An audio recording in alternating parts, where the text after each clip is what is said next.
ನಮಸ್ಕಾರ ಸ್ನೇಹಿತರೆ, ಅಂಬಿ ಟೆಕ್ ಚಾನಲ್ಗೆ ನಿಮಗೆಲ್ರಿಗೂ ಸ್ವಾಗತ.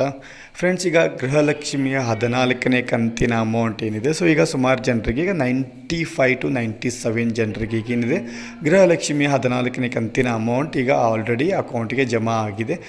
ಯಾರೆಲ್ಲ ಜಮಾ ಆಗಿಲ್ಲ ಒಂದ್ಸಲ ಹೋಗಿ ಅಕೌಂಟ್ನ ಚೆಕ್ ಮಾಡ್ಕೊಳ್ಳಿ. ಯಾಕಂದರೆ ಈಗ ಸುಮಾರು ಜನರು ಆಲ್ಮೋಸ್ಟ್ ಆಲ್ ಈಗ ಗೃಹಲಕ್ಷ್ಮಿಯ 14ನೇ ಕಂತಿನ ಅಮೌಂಟ್ ಎಲ್ಲರ ಅಕೌಂಟ್ಗೂ ಜಮಾ ಆಗಿದೆ. ಫ್ರೆಂಡ್ಸ್, ಇದರ ಜೊತೆಗೆ ಅನ್ನಭಾಗ್ಯ ಯೋಜನೆ ಅಮೌಂಟ್ ಕೂಡ ಜಮಾ ಆಗಿದೆ. ನೀವು ಹೋಗಿ ಒಂದ್ಸಲ ಚೆಕ್ ಮಾಡ್ಕೋಬೋದು. ಬ್ಯಾಂಕ್ ಅಕೌಂಟ್ನಲ್ಲಿ ಹೋಗಿ ನೀವು ಏನಾದರೂ ನಿಮ್ಮ ಹತ್ರ ATM ಕಾರ್ಡ್ ಇದ್ದರೆ ಅಥವಾ ನೀವು ಫೋನ್ಪೇ, ಗೂಗಲ್ ಪೇ ಈ ರೀತಿ ಏನಾದರೂ UPI ID ಯೂಸ್ ಮಾಡ್ತಾಯಿದ್ರೆ ಒಂದು ಸಲ ಚೆಕ್ ಮಾಡ್ಕೊಳ್ಳಿ. ಯಾಕೆಂದರೆ ಈಗ ಸುಮಾರು ಜನಕ್ಕೆ ಅನ್ನಭಾಗ್ಯ ಯೋಜನೆ ಮತ್ತು ಗೃಹಲಕ್ಷ್ಮಿ 14ನೇ ಕಂತಿನ ಅಮೌಂಟ್ ಕೂಡ ಬಂದಿದೆ.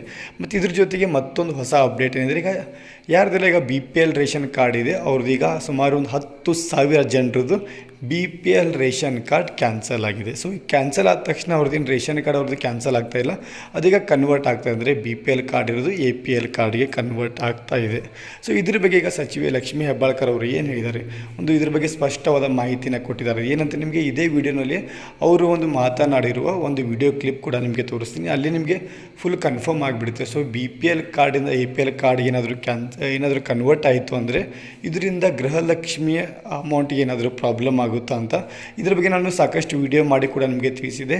ಇದರಲ್ಲಿ ನಿಮಗೆ ವಿತ್ ಪ್ರೂಫ್ ಈಗ ಲಕ್ಷ್ಮೀ ಹೆಬ್ಬಾಳ್ಕರ್ ಅವರು ಏನು ಹೇಳಿದ್ದಾರೆ ಅದ್ರ ಬಗ್ಗೆ ನಿಮಗೆ ಇದರಲ್ಲಿ ಸಂಪೂರ್ಣವಾಗಿ ಮಾಹಿತಿನ ನಿಮಗೆ ತಿಳಿಸ್ಕೊಡ್ತೀನಿ. ಸೊ ನೀವೇನು ಮಾಡಬೇಕು, ಈಗ ವಿಡಿಯೋನ ಸ್ಕಿಪ್ ಮಾಡದೆ ಕೊನೆವರೆಗೂ ನೋಡಬೇಕು. ಯಾಕಂದರೆ ನಾನು ಲಾಸ್ಟ್ನಲ್ಲಿ ಗೃಹಲಕ್ಷ್ಮಿಯ 15ನೇ ಕಂತಿನ ಅಮೌಂಟ್ ಬಗ್ಗೆ ಕೂಡ ನಿಮಗೆ ಒಂದು ಕ್ಲಾರಿಫಿಕೇಷನ್ ಕೊಡ್ತೀನಿ. ಫ್ರೆಂಡ್ಸ್, ಈಗ ಗೃಹಲಕ್ಷ್ಮಿ 15ನೇ ಕಂತಿನ ಅಮೌಂಟ್ ಆಲ್ರೆಡಿ ಈಗ DBT ಮುಖಾಂತರ ಟ್ರಾನ್ಸ್ಫರ್ ಕೂಡ ಮಾಡಿದ್ದಾರೆ. ನಿಮಗೆ ಹಳೆ ವಿಡಿಯೋನಲ್ಲಿ ಕೂಡ ಹೇಳಿದ್ದೀನಿ. ಸೊ ಇದೇ ತಿಂಗಳಿನಲ್ಲಿ 15ನೇ ಕಂತಿನ ಅಮೌಂಟ್ ಕೂಡ ಬರುತ್ತೆ. ಸೊ ಈಗೇನು 14ನೇ ಕಂತಿನ ಅಮೌಂಟ್ ಏನಿದೆ ಅದು ಬಂದು ಈಗ ಅಕ್ಟೋಬರ್ ತಿಂಗಳಿನಲ್ಲಿ ಬರಬೇಕಾಗಿರೋ 14ನೇ ಕಂತಿನ ಅಮೌಂಟ್ ಈಗ ಅದು 12 ಮತ್ತು 13ನೇ ಕಂತಿನ ಅಮೌಂಟ್ ಅಕ್ಟೋಬರ್ನಲ್ಲಿ ಬಂದಿರೋ ಕಾರಣಕ್ಕೋಸ್ಕರ ಈಗ 14ನೇ ಕಂತು ನವೆಂಬರ್ನಲ್ಲಿ ಕೊಟ್ಟಿದ್ದಾರೆ.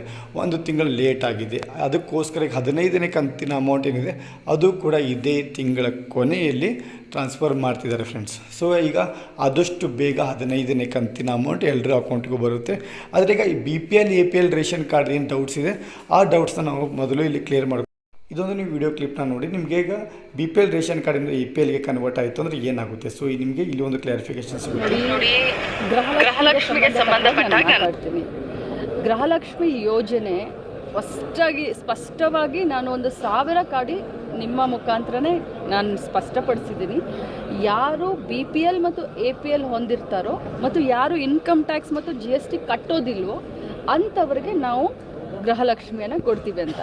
ಇವತ್ತು BPL ಕಾರ್ಡು ರದ್ದತಿಗಿನ್ನೂ BPLನಲ್ಲಿರುವಂಥ 80,000 BPL ಕಾರ್ಡನ್ನು APLಗೆ ಟ್ರಾನ್ಸ್ಫರ್ ಮಾಡಿದ್ದಾರೆ. ಸೊ ಟ್ರಾನ್ಸ್ಫರ್ ಮಾಡಿರೋದ್ರಿಂದ ಯಾವುದೇ ಗೊಂದಲ ಇಲ್ಲ, ಯಾರೂ ಭಯಪಡುವಂಥ ಪ್ರಮೇಯನೇ ಇಲ್ಲ. ಯಾಕಂದರೆ ಗೃಹಲಕ್ಷ್ಮಿ APL ಪ್ಲಸ್ BPL ಇಬ್ಬರಿಗೂ ಬರುತ್ತೆ. ಅವ್ರು BPL ಇದ್ರೂ ಅವ್ರಿಗೆ ಬರುತ್ತೆ 80,000 ಜನರಿಗೆ. ಆ 80,000 APLಗೆ ಬಂದರೂ ಅವ್ರಿಗೆ ಬರುತ್ತೆ. ಸೊ ಸ್ಪಷ್ಟವಾಗಿ ಹೇಳ್ತೀನಿ, ಯಾರು GST ಮತ್ತು ಇನ್ಕಮ್ ಟ್ಯಾಕ್ಸ್ ಕಟ್ಟೋಲ್ಲ ಅವ್ರಿಗೆ ಬರೋದಿಲ್ಲ. ಸೊ ಈಗ ಇದರಿಂದ ಈಗ ಗೃಹಲಕ್ಷ್ಮಿಯ ಅಮೌಂಟ್ಗೆ ಯಾವುದೇ ರೀತಿ ತೊಂದರೆ ಆಗೋದಿಲ್ಲ. ಏನು ಯಾರ GST ಪೇಯರ್ ಇದ್ದಾರೆ ಮತ್ತು ಯಾರೆಲ್ಲ ಈಗ ಗೌರ್ಮೆಂಟ್ ಜಾಬ್ನಲ್ಲಿ ಇರ್ತಾರೆ, ಯಾರು ಫ್ಯಾಮಿಲಿ ಮೆಂಬರ್ ಏನಾದರೂ ಗೌರ್ಮೆಂಟ್ ಜಾಬ್ನಲ್ಲಿದ್ದರೆ ಅವರಿಗೂ ಕೂಡ ಗೃಹಲಕ್ಷ್ಮಿಯ ಅಮೌಂಟ್ ಅಲೌಡ್ ಆಗೋದಿಲ್ಲ. ಇದನ್ನು ಮುಂಚೆನೇ ಹೇಳಿದರು. ಇದನ್ನು ಬಿಟ್ಟರೆ ಈಗ APL BPL ರೇಷನ್ ಕಾರ್ಡ್ ಇದಕ್ಕೆ ಯಾವುದೇ ರೀತಿಯ ಪ್ರಾಬ್ಲಮ್ ಆಗೋದಿಲ್ಲ. ಯಥಾಸ್ಥಿತಿ ನಿಮಗೆ 2,000 ರೂಪಾಯಿ ಅಮೌಂಟ್ ನಿಮಗೆ ಪ್ರತಿ ತಿಂಗಳ ಬರ್ತಾ ಹೋಗುತ್ತೆ. ಫ್ರೆಂಡ್ಸ್, ಸೊ 15ನೇ ಕಂತಿನ ಅಮೌಂಟ್ ಏನಿದೆ ಇದೇ ತಿಂಗಳ ಕೊನೆಯ ವಾರದಲ್ಲಿ ಬರೋ ಸಾಧ್ಯತೆ ತುಂಬ ಇದೆ. ಫ್ರೆಂಡ್ಸ್, ಏನಾದರೂ ಡೇಟ್ ಏನಾದರೂ ಫಿಕ್ಸ್ ಆಯಿತು ಅಂದರೆ ನಿಮಗೆ ಇದೇ ಚಾನಲಲ್ಲಿ ನಿಮಗೆ ತಿಳಿಸ್ಕೊಡ್ತೀನಿ. ಸೊ ಅದಕ್ಕೋಸ್ಕರ ಚಾನಲ್ಗೆ ಸಬ್ಸ್ಕ್ರೈಬ್ ಮಾಡ್ಕೊಂಡು ವಿಡಿಯೋ ಇಷ್ಟ ಆಗಿದ್ದರೆ ಲೈಕ್ ಮಾಡಿ. ಫ್ರೆಂಡ್ಸ್, ಮತ್ತು ಏನಾದರೂ ಡೌಟ್ಸ್ ಇದ್ದರೂ ಕೂಡ ಕಮೆಂಟ್ ಮುಖಾಂತರ ತಿಳಿಸಿ.